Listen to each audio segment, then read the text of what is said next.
So I might just get started. We've got 20 people online, which is great, and maybe a few more will join while I'm doing some of the boring housekeeping information. Just thanks everybody for joining our Health Services Research Association webinar. I'm Sarah Green, I'm the Executive Officer of the Association, and the aim is to promote networking, education and training and build capacity in HSR in Australia and New Zealand. And we try and run a webinar at least once a month on best HSR in Australia, New Zealand and internationally, and on different methodology and career advice like today's webinar. Webinars are open to members and non-members, but I would encourage you, if you aren't a member, to have a look at our website and membership page and think about supporting us. Our other key activity is our Health Service Policy Research Conference, and that's being held this year in Auckland on the 4th to 6th of December, and we're expecting the call for abstracts to open this week or next week, so please keep an eye on our website for that information as well. And there's a really good discount for Health Service Research Association members to the conference, so again it's worth looking at the website and thinking about joining. Just a couple of housekeeping. The chair today is Suzanne Robinson, and she's a Professor of Health Economics at Curtin University and an ordinary member of the Association's executive. So I'm going to pass over to Suzanne. Thanks, Sarah, and welcome everyone.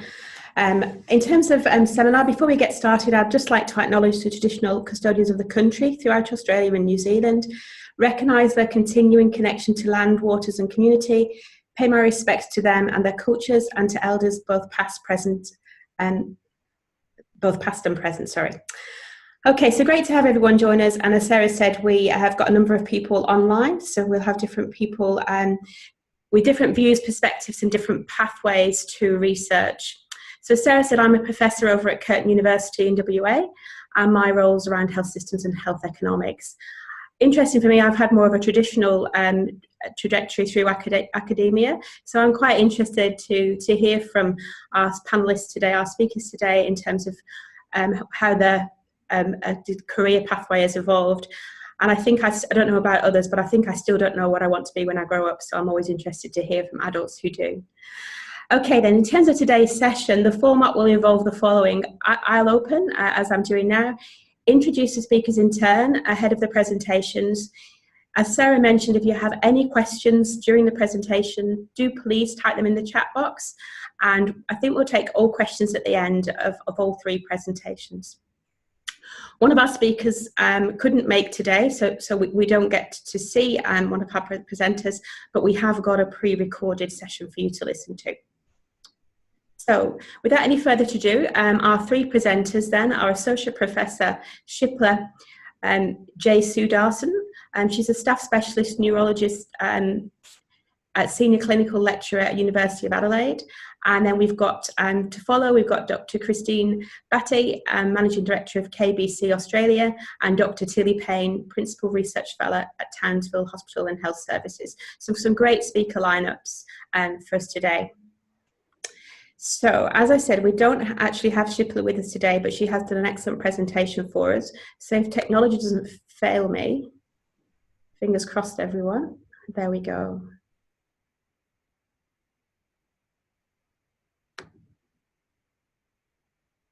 I have a number of roles. I'm based in Adelaide. I'm the National Clinical Director of a consumer organisation called Kidney Health Australia. I'm also a nephrologist at the Royal Adelaide Hospital and employed half-time purely for clinical work. I chair the clinical research group in my renal unit, and I'm also a clinical title holder, Associate Professor at the University of Adelaide. So my pathway has really started with medicine. I come from a family with a fairly strong medical background. Both my parents were overseas born and trained doctors, and we migrated to Australia when I was 2. I was born in Fiji. I went to school in Adelaide and finished my high school here. I then did 6 years of an undergraduate medical course in Adelaide, a year of internship in Adelaide, and then 3 years of basic physician training, all in Adelaide. The physician training 3-year process ends with a massive written exam, and then if you get through the written exam, your prize is that you get to do a clinical exam, and that is sort of the most harrowing thing I think that I've ever been through, and nothing that comes later in life really compares to that. But after the basic physician training is over and you've passed those 2 exams, you can then go on and do your specialist training, which I did mostly, again, in Adelaide. And so I think the story that I'd like to say at this point is I really had a very straightforward trajectory at this point, that you did one thing, then you moved on to the next thing, then you moved on to the next thing, and really the hardest decisions that I had to make about career at that point were whether I did medicine or not. And coming from my background, there was a reasonable expectation that I would go into medicine. I was only 16 when I started university. And then following that, the next big decision was whether I went into surgical or physician training, and I chose physician training. That was a fairly natural fit for me. And then deciding which specialty to undertake. And I really liked the idea of doing renal medicine because I'd spent some time on the renal unit at the Royal Adelaide, and I really enjoyed the staff and the clinicians that I had worked with there, and I liked the fact that it was quite an academic subspecialty, that you had very particular long-term relationships with patients who often had very complex medical problems. So all of that appealed to me. I started my research career really during those years of specialist training, and for doctors, often the way that you start with research is to do what we call clinical audits. So that's looking at a particular clinical problem and going back and seeing how many patients have had that problem, what their outcomes might have been, very simple data collection, and that's often how doctors cut their teeth in research, and that led to a few presentations and publications, and it's now embedded as part of our training as we do specialist training. Following that training, I completed my specialist qualifications during a clinical research fellowship which I took at St Mary's Hospital in London, where I worked in a kidney transplant and pancreas transplant unit, and worked on some of their databases that they had, and did some research around the influence of different ethnic backgrounds on outcomes for people with kidney disease. And so that was very interesting. I had a wonderful opportunity to actually live and work in London. I actually got paid, which was really nice. And it meant that my husband and I were newlyweds at the time. It meant that we could travel, and it was really a lovely phase of life. One of the really key things about that research fellowship was I knew we weren't going to stay in London, and the unit that I worked with knew that we weren't going to stay. So there was no expectation on either side that I needed a job at the end of that, and that they needed to provide me with a job, which kind of took the pressure off both parties, and I could just be there and do my work and learn and enjoy, and everybody knew that I was leaving and that they wouldn't have to be responsible for finding me a job, which was very good. So then I returned to Adelaide with my specialist qualifications in 2003, and that was the end of a journey that started in 1990. And so really by that stage I was keen to get going with my actual career, having done all of the training that was required. However, I decided to stall actually being a kidney specialist and getting on with my career even further by undertaking a PhD. So in 2004, I started a basic science PhD again in Adelaide at the Queen Elizabeth Hospital. And this was a PhD, benchwork lab science PhD in transplant immunology and dendritic cell biology. And I was actually using a non-human primate animal model, which had brought very significant challenges with it, using that particular animal model. And that PhD took me 6 years. I did some of it part-time. I had 2 children during that time and delivered my thesis a year, actually in the week of my second child's first birthday. So I wrote my thesis with a newborn baby at hand.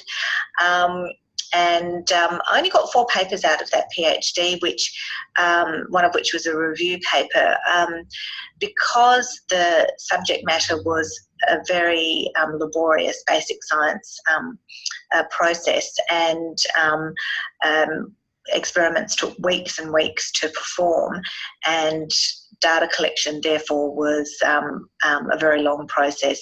And often with basic science PhDs, you don't get huge rafts of publications out of them. During that time, I did continue to see patients so that I could keep up my clinical registration, and I did a clinic per week in which I saw sort of a dozen or so patients, and that was really great to be able to keep up those clinical skills while I was doing my PhD. I had an NH and MRC postgraduate scholarship for that PhD, and that was really helpful to support me through that time. And I had a wonderful husband who also supported us and made sure the bills were paid and so on and so forth. The usual pathway after this would have been for me to undertake postdoctoral work in an overseas laboratory, and there were many opportunities that were available, and I could have done that by applying for various fellowships that were available to us in nephrology. But I actually hadn't completely fallen in love with basic science. I think partly because I had used animal models in my PhD. It wasn't something I really wanted to keep going on with. I appreciated the knowledge that I learnt during this time, and I appreciate the fact that I really have a very good understanding of basic science, but I didn't want to continue down that pathway, and we were very much tied to Adelaide, so I didn't really want to go away again. So I thought it was time to get a real job, and applied for a staff specialist position in my own unit that had come up. I was very keen to work part-time because I had young children, and that was a very novel concept in my unit. I was the first female kidney specialist that my unit had had for over 20 years. They'd not had to deal with the concepts of maternity leave, part-time work, etc. And I think probably at that time they weren't really ready for it. And even though I was what had been considered to be the natural person for this position, ultimately I was unsuccessful in gaining that position, and it was given to somebody who was interested in working full-time. That was a really difficult period to be unemployed within my own unit that I'd been working with for over a decade. And I found that mentors that I had who went into bat for me were very, very valuable. And ultimately, in 2011, a part-time position was actually created for me to then be able to join the unit. And I think that was absolutely instrumental in progressing my career, and I acknowledge the role that my mentors had to play in making sure that actually happened. But it meant that I had to, at that juncture, redesign my career away from basic science and away from transplantation. The position that I ultimately got was not a transplant nephrologist position, which had been my aspiration, and it required at that time a bit of flexibility in my thinking and a bit of redefinition of what I wanted to achieve and who I wanted to be as a kidney specialist and as a researcher. So I call my career really the do-it-yourself career. It hasn't followed those usual natural pathways where one thing has into another. So at that juncture in time where I found myself having applied for the only kidney specialist job that was going in Adelaide, knowing that I had to stay in Adelaide and not being successful, I had to do a little bit of a rethink, and I developed in that time a real interest in something called obstetric nephrology, which is the care of women with kidney disease through pregnancy. And I thought, well, this is something I really do want to pursue, and I didn't need, at that stage, that didn't need any specific training. There wasn't a special qualification for it, although there is now. So I kind of set up my own training program at our local women's and children's hospital. I'd identified the team there. There was no such thing as obstetric nephrology in South Australia at the time. There were no kidney specialists who were interested in pregnancy. So I worked with other physicians who looked after these patients but who were not kidney specialists, and I learned from them and eventually started my own clinic in the renal unit. And my own unit were very supportive of me setting up this clinic. They allowed me to use my clinical time in order to do this clinic. And that's something that's really grown, and I'm now sort of one of the national experts in this area, and have gradually built a profile. I started a research program that uses a lot of mixed methodology research, including qualitative registries, cohort studies, and some basic science work as well. And that's been funded by a whole series of small Category 2 and Category 3 grants. And it was a real challenge to actually develop this subspecialty career in South Australia at a time where there was no one else doing it, and it's one of the things I'm really proud of, because we now have a cohort of people, of younger nephrologists coming through who are really interested in this area in South Australia, and we're now building a network across different campuses and across the country as well. So that's been really very exciting. One of the other parts of my do-it-yourself career came about from being really involved in research within my own unit, and recognising that there was a lot of research being done, but there was no particularly coordinated research activity. We had a lot of junior researchers who were really in need of mentorship and a system in which they could operate and develop their research skills. And so having recognised that, I kind of complained about it a bit to the leadership within my unit, and their response was, well, if you're really seeking mentorship and you really want to create a platform for researchers to be mentored within the unit, create it yourself and stop complaining. And so that's kind of what I did. I took that to heart. And so in 2015, I set up something called the Clinical Research Group. We're several years down the track now. We're still looking for a more interesting and exciting title for our group, but for the moment, then the name the CNARTS Clinical Research Group has stuck. So I think we're unfortunately stuck with it rather than anything more exciting. And our mission is to embed clinical research into our daily clinical practice. We see a lot of patients in our unit, and they're a very captive cohort, being kidney patients. Once you've got kidney failure, you really never stop being a kidney patient. You can never be cured. You can be treated, but kidney failure lives with you until you die. So it's a very captive cohort of patients, and they have a huge symptom burden and a huge range of health problems. And so anything that we can do to try and improve the quality of their life and improve their experience is very important clinical research that can be almost immediately translated into clinical practice. So our research group now has evolved over time. We've actually got quite a large cohort of researchers, and I chair this research group. And we're doing a whole range of multidisciplinary patient-centred research projects looking at quality of life, patient experiences, specific issues that renal patients face, and developing some intervention studies as well now. And we collaborate with a lot of other departments in the hospital and across a number of research institutions as well, particularly in areas where we don't have great skill sets internally within the renal unit. And the other thing we're doing is leading a huge range of activities around consumer engagement and research, which, as many of you would know, is really gaining momentum and is becoming a key priority. So there were bits that I kind of had to do myself, and then there were the bits which I call orchestrated serendipity. It was things that happened to me by chance, but it was kind of about being in the right place at the right time as well. And so an example is my work that I do with the HSRAANZ Data Registry, which is the national, or international actually, because it includes New Zealand, dialysis and transplant registry. And that registry happened to be, it was started in our renal unit and is now located in the Samari Research Institution, which is just next door to our hospital. And I initially started working with them with a small project to do with pregnancy in women with kidney disease. And over time, that's really grown into a very massive collaboration across many other projects as well. And it was just about actually being around when the registry became involved in an NH&MRC program grant. I was then included as an associate investigator, and then I've been able to work with that collaborative group over the last 4 years.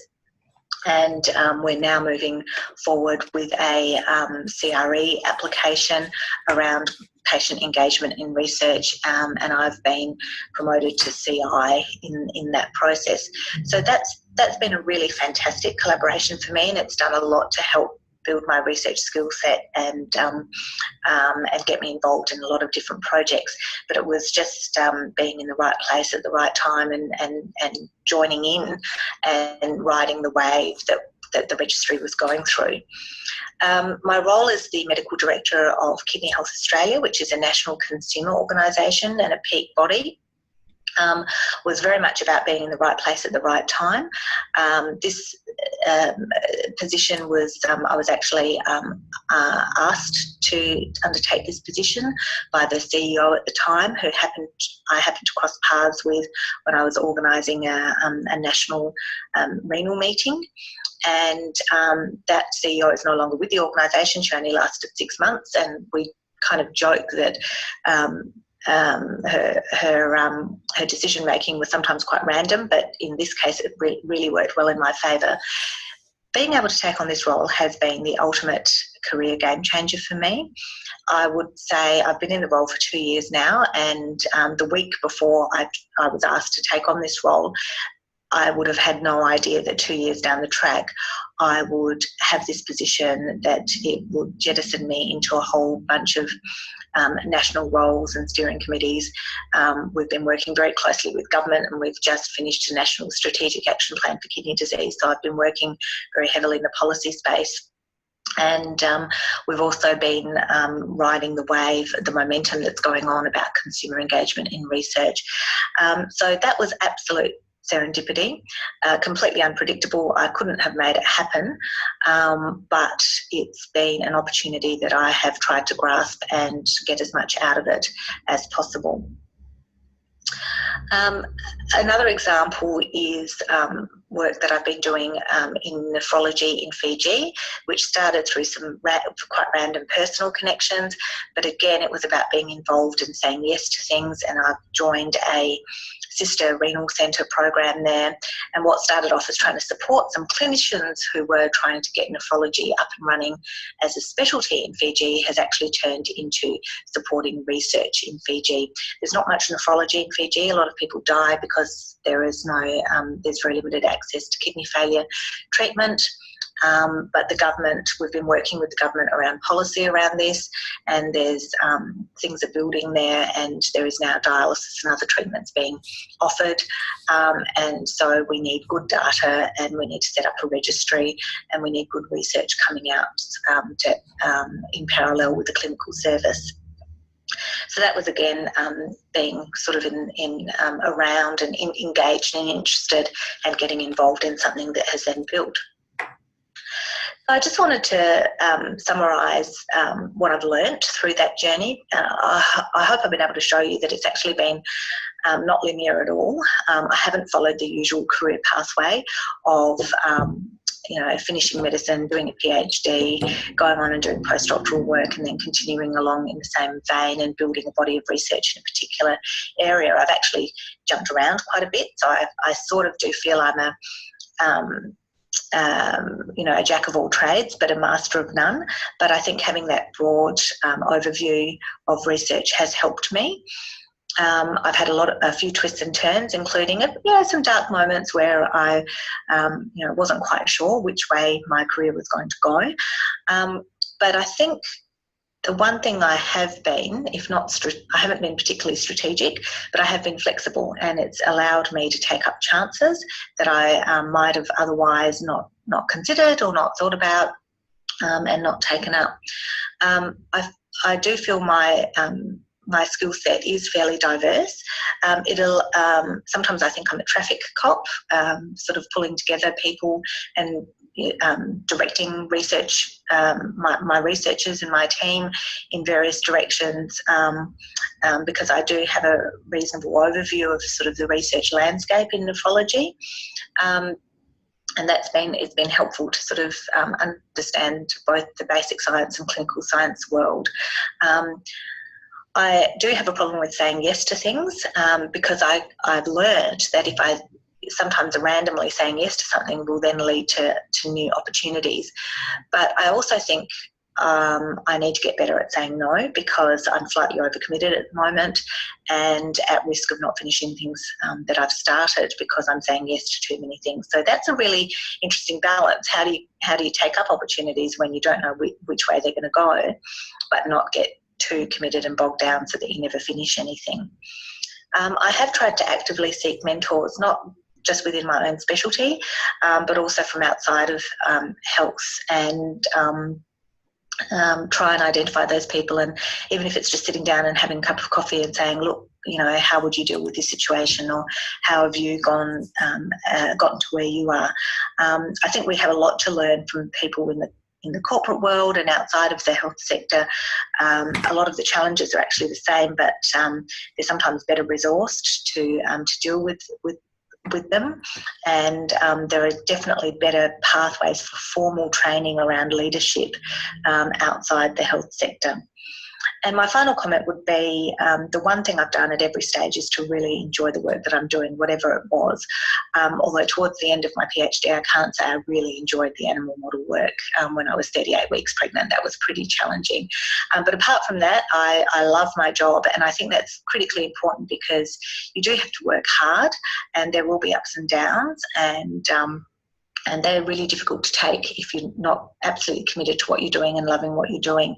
And in the end, life is too short to be miserable while you just advance your career. You have to use your career as a way to seek your own life goals and enjoy the journey.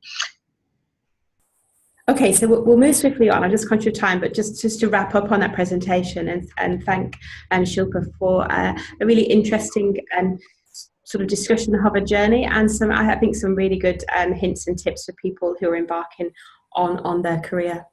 And so now I'd like to hand over to Kristine Battye, who wants to talk to you about her career pathway, which is quite different, I think, than Shilpa's, but again, some great and interesting insights into an individual's journey within their career. So can I hand over to you then, Kristine? Okay, thanks very much, Suzanne.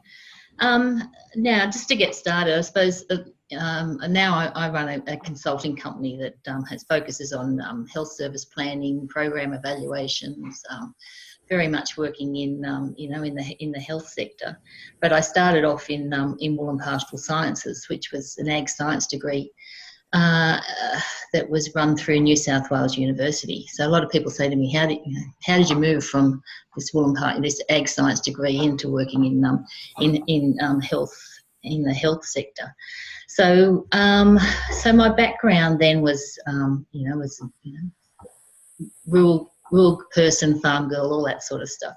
I did the wool and pastoral sciences degree, and then worked for a couple of years as a project officer for an agricultural research company in Orange in New South Wales, and then I ended up back in Sydney working with the School of Wool and Pastoral Sciences, as a professional officer in reproductive physiology. So that was all about sheep embryo freezing, sperm collection, and freezing semen. So that was sort of the area that I was really interested in and fortunate to have a job. So I worked there for a couple of years, and then as happens, funding for projects is cut.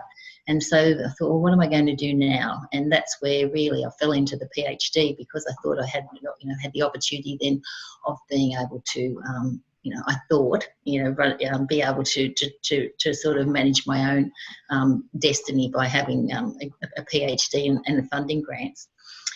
So I started a PhD in Melbourne with Monash Uni, and then I finished it off in Sydney at University of Sydney. And at that time, while I was still working in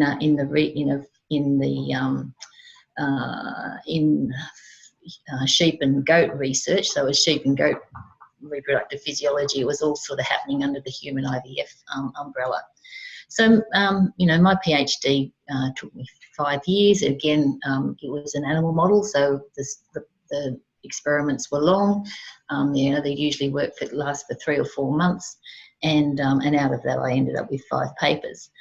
But I think the thing that really struck me in doing that PhD was I had started off doing it very much as large-scale animal trials, where we had a number of people all working together out there collecting, working in the field, collecting embryos, doing the freezing work, and then as we progressed further and further into the PhD, it became much more of a lab-based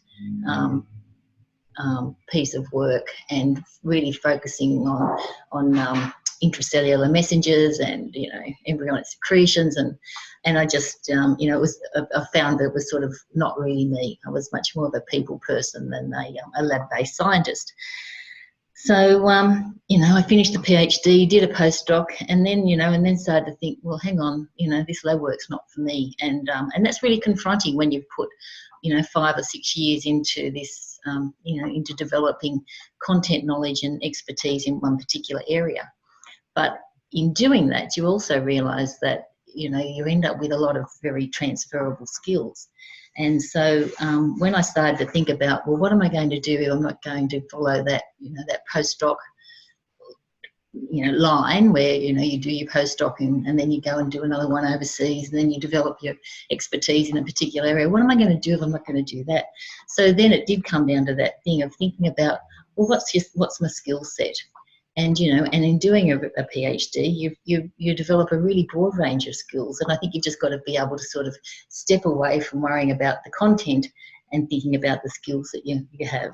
And for me, it was that opportunity of being able to, formulate a research question, being able to work out how you're going to answer it, being able to undertake literature reviews, that critical thinking, being able to do some project planning and project management, and particularly in the type of work I was doing, managing sort of teams of people at different times. You certainly, learn how to analyse data, understand statistics, and above all, you learned how to write. And I think those were the sort of skills that, you develop in doing a PhD, and they are transferable to so many different areas. And so at the time that I finished my postdoc and was thinking, what am I going to do now?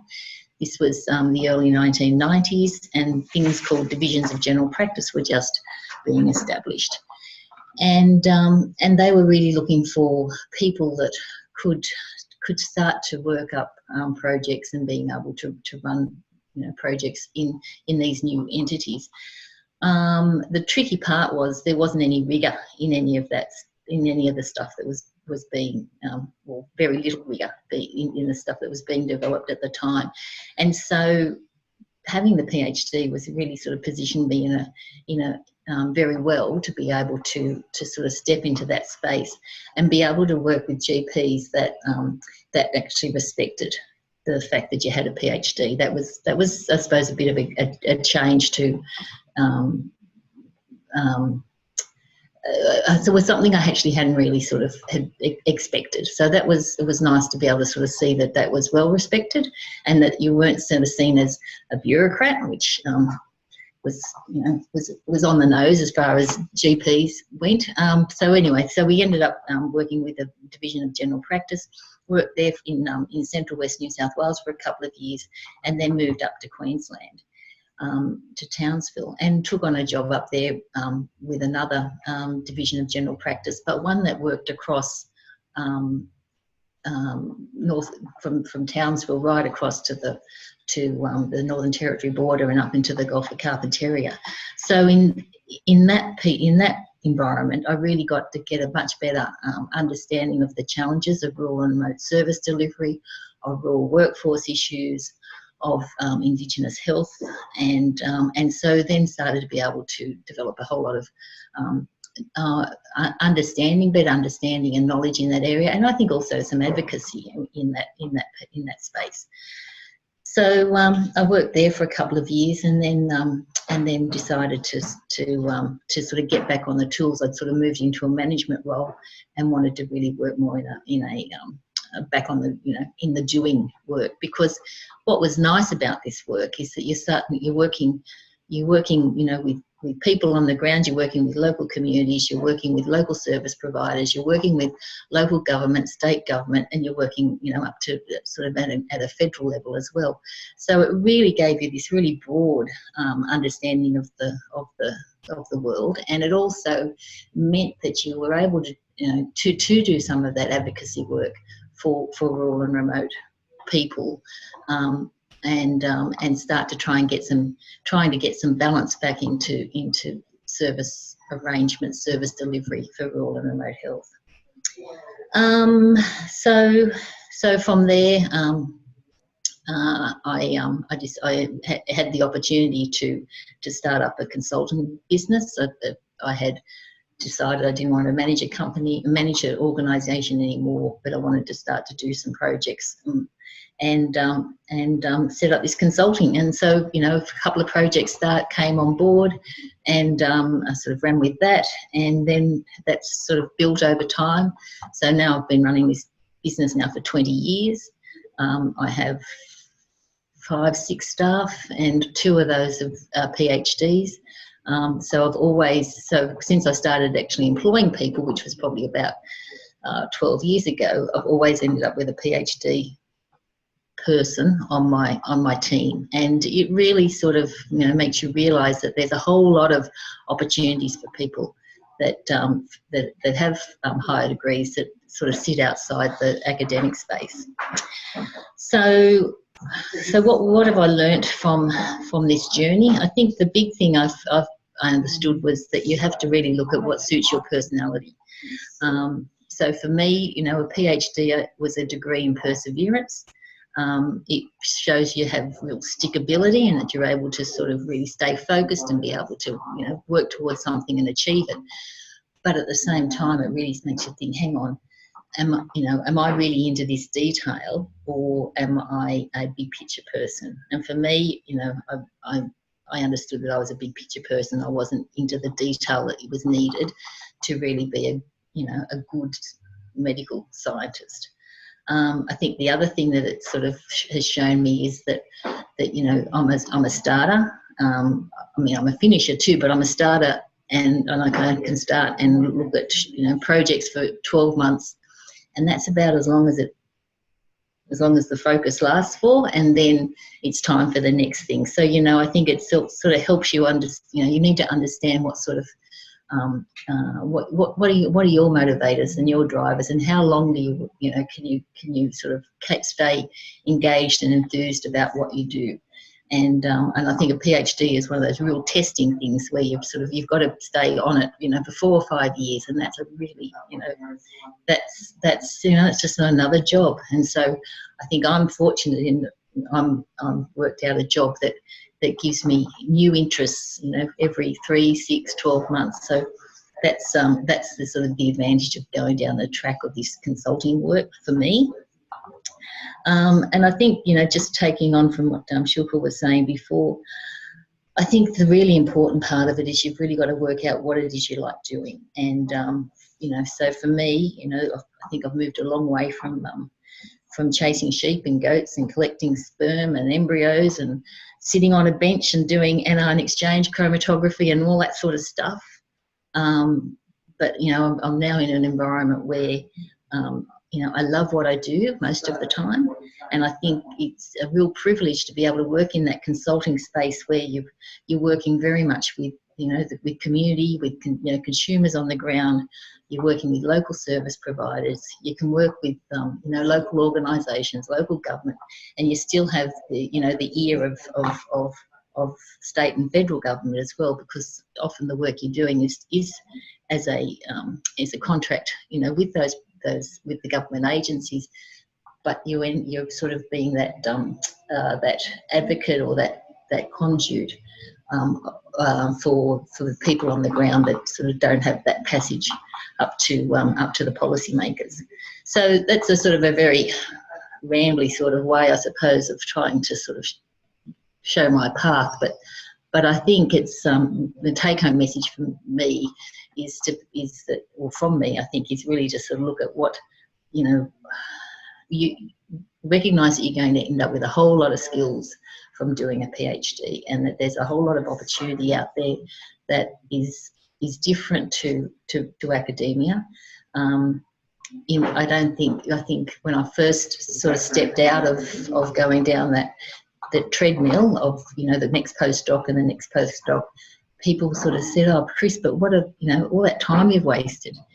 But it wasn't a waste at all. It's about you develop a skill set, and it's about working out where else you can apply those skill sets that best suits your own personality.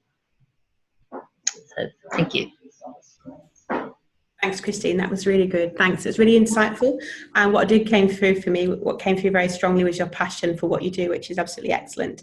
So just so we can keep to time, I'm going to move us on now to Dr. Tilley Pain. I'll stop sharing my screen so that Tilley can share hers. Over to you, Tilley. Trying to share. Hold on one second. Excellent. We're on. Is that on? And can I do that? Yeah. So my story is not that dissimilar to the two speakers before me. So I got the idea of doing this presentation from the workshop that we held last year, the one on proms and prems, facilitated by Rachel Morton. And I was standing with a group of PhD students at the end of the day, and they were starting to have that discussion about what next. And as standing within the group, coming from a completely different background to what they were all sort of aspiring to, I thought this would probably be of interest to a lot of people at this point in time.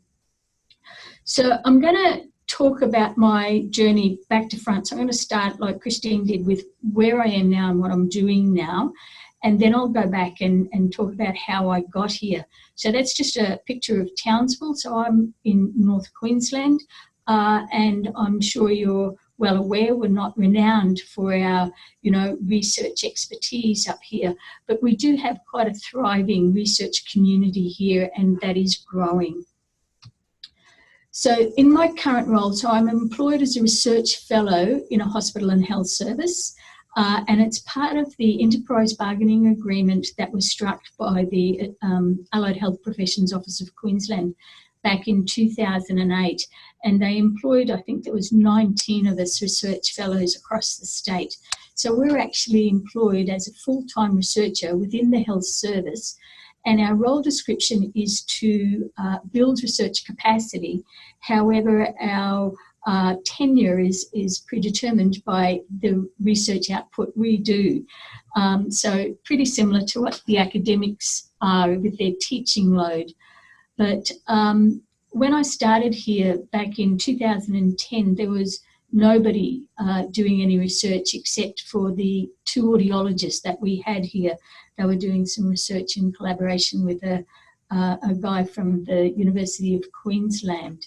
And just to be clear, allied health in Queensland Health includes pretty much all of the disciplines that are not medicine and nursing. So there's 43 different disciplines that come under the banner of allied health.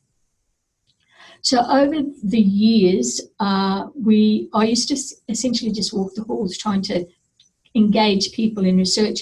And the biggest barrier for the clinicians was that research was something that other people did, or what they did in universities, and that as a clinician, they had neither the skills nor the time to be able to do it. So most of the projects and most of the discussions in the very early days were very small quality improvement projects, pretty much. That's developed now where we have, I have 12 different disciplines involved in research and 2 multidisciplinary groups. And those disciplines range from radiation therapy, pharmacy, dietetics, occupational therapy, the community health group, the adult community, allied health community health group are all doing a group project. And so there's a lot of variety of research that's going on. And the really interesting thing is that it's almost exclusively to improve patient outcomes or to improve service delivery. So really beneficial for the health service or the patients. I'm supporting or supervising 4 PhD students currently, but within allied health, I think we have something like 15 people now doing PhDs and 2 have completed. So it's a long-term thing. We need to look in terms of 5 to 10 year blocks. The number of peer-reviewed publications that are in, that we're putting out each year are increasing, and last year we had 17. So previous to that, we were getting sub 10 for all of the allied health disciplines. So that was for us a big achievement. Last year last year in 2018, in total we got around about $350,000 worth of grant money. So for a group of people who are so emerging in their research journeys, this was a huge undertaking. And last year, for one of the projects that we set up and evaluated, we received the first prize for the Queensland Health Clinical Excellence Award. So we were very proud of our achievements there. So when it comes to my journey, I started off pretty much very similar to Shilpa and Chris in that I started just with a basic science degree. But I started in the early 80s at Griffith University, which is a very new university at the time. And pretty much I came out of that degree with the perfect qualification to be a research assistant. However, it was really hard to get a research assistant's job back then. There was a Liberal government at federal level, and research funding was being cut across the board. So I ended up working in pathology laboratories. But after a few years, I discovered that I wasn't cut out to be a med lab scientist. So I went on and did my PhD. That was about 10 years after I'd finished my initial degree. And the concept about me doing my PhD was that pretty much the stars had aligned for me, taken that opportunity as Shilpa described it, in that I'd worked in a laboratory in London looking at inborn errors of purine metabolism, and a guy I knew, one of the academics that I knew at James Cook University where I was planning on doing my PhD, was looking at purines as second messenger systems, and he pretty much just needed somebody to run his HPLC. So that started from there. And as the grants dwindled out and became more and more short-term, the PhD became my way of being able to get a permanent position. And then the jobs that I took after that changed. I did a postdoctoral fellowship in the USA, which is a very interesting experience, to say the least. I would highly recommend that everybody do a postdoctoral fellowship in another country if they possibly can. It's a great way to see a country and get paid while you're at it. But I ended up moving away from what I did my PhD in, which was looking at interrelationships between purine and pyridine metabolism for protection in the cardio, in the heart.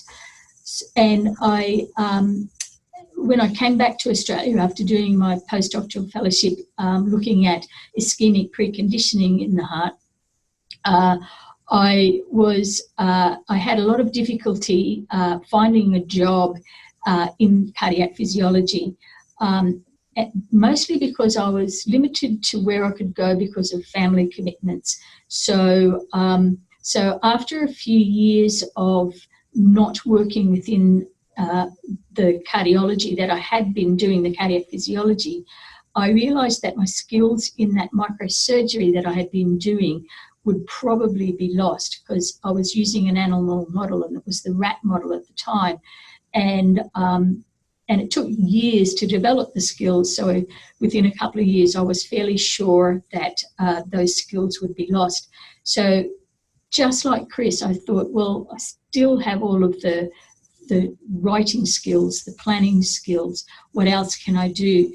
And at that time, a job was advertised in a division of general practice, and how I met Chris. And I ended up doing small-scale projects, mostly program evaluation for that organisation. But the one thing that struck me once I'd started in the division of general practice was the research that we conducted in a division of general practice, looking at directly at patients or directly at the service, was going to take effect immediately. You know, and I thought back to my heart research days, and I knew that we were many years away from translating that into practice. And that component of the primary care research really interested me. And so I've been pretty much stuck in that area ever since. And stuck's probably a bad word to use. It's certainly by choice now. So the work, my work career started in both public and private pathology laboratories. Back in the day when I started, we did most of our, at least endocrinology tests by radioimmunoassay, and it's almost exclusively by automatic machines nowadays. And I went for a look in the laboratory the other day, and it's almost unrecognisable from where I was. But I found it very tedious. I needed, my brain needed to change what it was thinking about too often. So I didn't like it, but it gave me a lot of really good skills at meeting people, interacting with people, those sorts of things. So following that, I ended up working in the Division of General Practice, as I said, and that position was phased out. And I started a consultancy very similar to what Kristine was doing for a little while. However, personal commitments meant that I couldn't continue with that, and I applied for the position that I currently hold now, which with the Hospital and Health Service. And I felt that I was a strong candidate for the position because I was already teaching into some of their research courses for the allied health professionals here at the hospital. And so I just felt that it was a natural move, and it was. And I've been here in a part-time capacity for the first 6 years, and in full-time for the last 3. It was during this time, while I was working in the health service, that I joined the Health Services Research Association using the mentor program. And with that, through the mentor, the mentoring program, it was recommended that I go back and do a health economics degree, which I completed through Monash a few years ago. And what's worked out from that is that the staff who were doing different research projects in their either outcomes or service changes, I can now build in an economic evaluation around their research. So it's become very beneficial, not just for me, but for them and the health service as well. So it's worked out a very good program. So any of you that are doing the mentoring program, I can highly recommend it. So just to wrap up, because we don't have very much time left, just my primary advice is enjoy what it is that you do. And it's often what you do is not that important, so long as what you do well. You never know the connections that you're going to make in each of those jobs that you do that you can, connect with again at a later date. also remember that you're not just a researcher. You have a whole other life and a whole other skill set which you can use to input into your research. And finally, just to make it work for you, you know, one of the advantages of being a researcher is that we get to go to conferences, and some of them are overseas or in different parts of the country. Use the time to your advantage, take some time off, have a look around, smell the roses.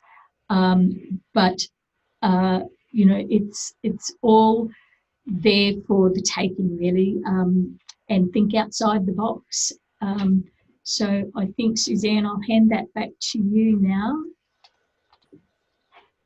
Thanks, Tilley. That's great. So we've come to the end of the presentation. Has anyone got any questions they'd like to post? If you do, there's a Q&A box or a chat box. Whilst people decide on what questions they might like to ask our guests, I just got one to start with. So we'll start with Kristine first. I wonder what advice you'd give to your younger self. So I have a magic wand today and I take off a few years, then you go back to when you were probably, I don't know, what, 21? And maybe a bit older now as you transition out of your first degree. What sort of advice would you give to your younger self? Don't think you're on that treadmill. I think that's the, you know, one of the, I suppose things change a little bit now. A lot of people have gap years, and I think, I wish I had done that, you know. But to that time to stop and think, you know, yeah, I think that be very wary about getting you know, too much on a railway track and thinking that you've got to do the next thing. And I think I probably saw more of that too with people that had gone straight from uni into a PhD and, you know, and then the postdoc. I didn't do that, and I'm pleased I didn't do that. But the other advice would have been, yeah, get off that track a bit more frequently than what I did. That would be my main thing. And I think the other part of it, as far as advice goes, is when I was doing the PhD, I had some time over in England, and having worked for a while before I did the PhD was actually a real advantage, because it meant that you were able to organise and manage people, and sort of, rather than be at the beck and call of of everybody else, you were actually able to drive your own agenda, which I sort of saw as an advantage for me rather than some of the other students that had gone straight through, you know, from uni to PhDs. Okay, thank you. Tilley, same question for you. I've got a magic wand today and I've taken some years and taken you back to your 20s. What advice would you give to your younger self? I wish I'd have heard the question first up. I would have been thinking while Kristine was answering. Yeah, I think the gap year is probably sage advice, Suzanne. Think about really what it is that you want to do. In hindsight, I'm not sure, you know, given the interest that I've developed over the years, I'm not sure that I actually would have followed an academic path at all. So take the time, think about things, and don't do things just because it's expected of you. I think that was an expectation after I finished. Okay, we're losing you a little bit there. At school, that I would go to university and go on from there. But I don't think that that's necessary. Okay, thank you, Tilley. We lost you a little bit there, but I think we got the message. I've got a couple of questions, so I'll go with them and we'll Dodgy Queensland Health Connect. You okay? Okay, so we've got a question here from Pavan, and he's worked in a health service delivery as a manager for 4 years. He's now studying his health economics masters. What career path should I take leveraging my past career and health economics? There may not be an answer for that. It may be one that you need longer time to think of. Could I just, from where I sit, health economists are like hen's teeth. So I think you know there's lots of opportunities. It's just about being able to work out, where do you start to engage. And I think, Suzanne, you've probably got more ideas there than I have. Tilley, have you got anything to add? Thanks, Kristine. And I can come back, but Tilley, anything you'd like to add? Look, one of my suggestions would be prepared to travel. Except for me, we don't have a health economist in Townsville. And yet I know of many in Melbourne, some who are picking up part-time work because they can't get a full-time job. The work in regional and rural, even remote areas, is extremely rewarding. And, you know, it doesn't necessarily lock you into living in that environment if that's not what you want, but certainly consider travelling to different parts of Australia. I've just employed one. I've just employed someone. Yeah, he started today, you know, and it's, you know, PhD, previously worked in an NGO, so as, you know, service development, and that's, so yeah, it's, but recognise that you have a broad set of skills, and the you know, the health economist component of it is an area of specialisation, but it's all the other skills you have as well.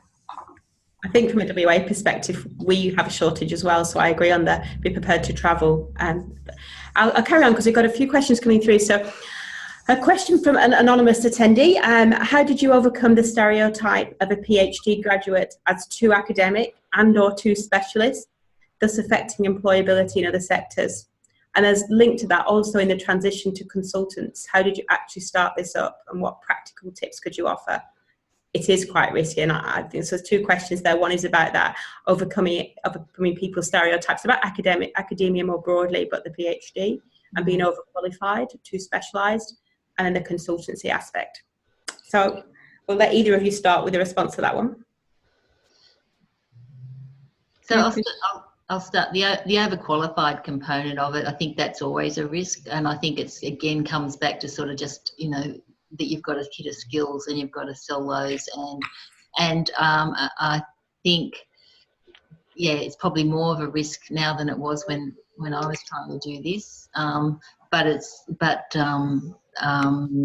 I think that thing about being clear that you've got an area of expertise, but there's a lot you don't know, and that you know, that's part of not being, you know, of recognising that you've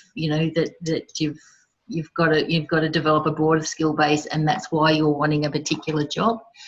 In terms of the consulting work, that's again, that's sometimes that's about just being able to hook up with the right people, and being able to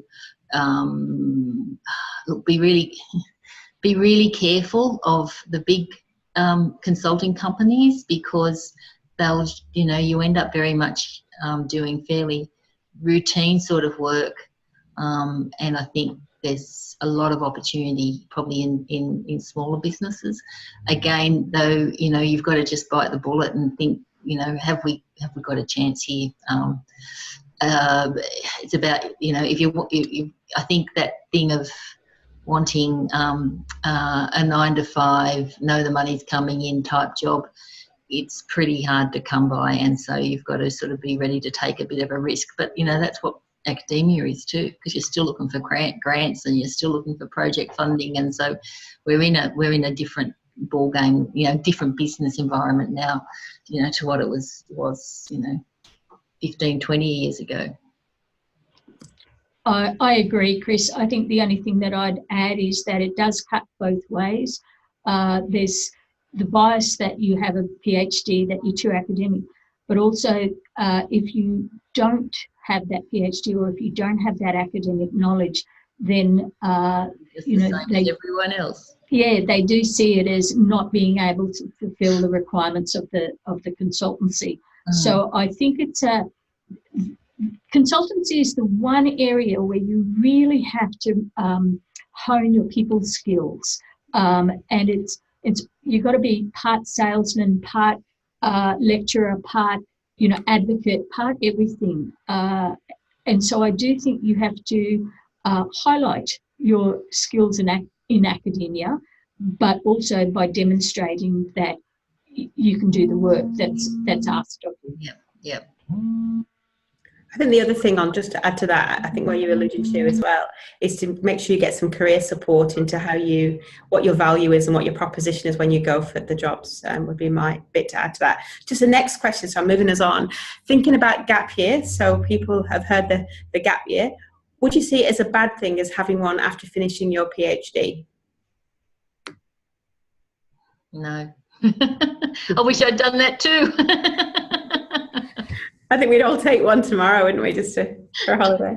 Yeah. I didn't take a gap year after my PhD, but I certainly took 2 years to find a job after my postdoctoral fellowship.